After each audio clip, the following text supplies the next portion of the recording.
Hey Astros fans, welcome to today's edition of Extra Innings, the Astros Fans UK next day recap on Astros ball games. Game 78, Astros 8, Angels 7. Let's dive into the key talking points from a wild and nerve-wracking victory in Anaheim to win the series with 3 up, 3 down. 3 up.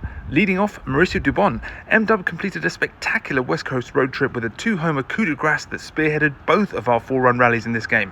His first homer in the 5th got us on the board immediately after we'd fallen behind 0-2, and his second homer in the 6th was a 2-run go-ahead shot that turned a deficit into a lead we would never give up. He also drew a walk, but this unexpected power surge was massive. Let's hope he keeps using Yordan Alvarez's bat. Up second, Jeremy Peña. JP3 continued to lead from the front and was another integral cog in our win with a home run and an RBI double of his own as we refused to settle for anything less than victory. Peña is absolutely massive for us now and arguably the heartbeat of the team.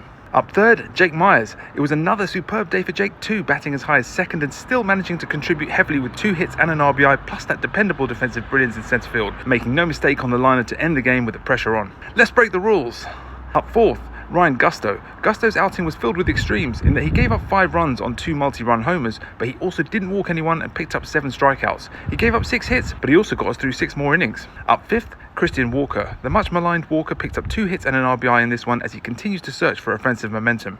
I'm rooting for him and this was a positive step. It's about finding consistency though, which has been his main issue. Up 6th, Brian Abreu. El Missile Relampago was absolutely superb in wrapping up the 7th and dealing with the 8th, as with the pressure mounting and a heavy recent workload, he really found his best form again. 3 down, first out, Jose Altuve. It was a difficult day for the little boss as, despite an infield hit and a walk, it was his latest base running blunder and a terrible throw to first that should have been an inning-ending double play but eventually ended up costing Brian King a run that defined his game. Hopefully the off day now will help clear his head a little. Second out, Josh Hader. He did get the save to stay perfect in 2025, but my goodness, Josh, let's not do this again. With a 2-run lead, Hader gave up a leadoff homer in the 9th before a long double driven to centre field that wasn't far off being a game-tying home run.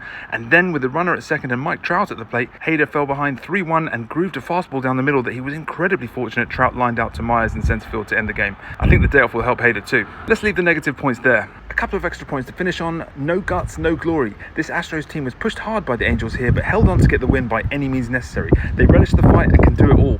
And power play. The one thing we had been missing from our game was the regular long ball, and we seem to have found it on this West Coast swing. Now to bring it back to Houston. With a win, we improved to 45-33 and remain 5 games ahead at the top of the AL West, ending our 13 straight days of games with an impressive 9-4 return and able to enjoy a rare day off before a 3-game series back at home versus the Philadelphia Phillies. That's it for today's Extra Innings, the next day recap. Let me know your takes on the win and the series in the comments.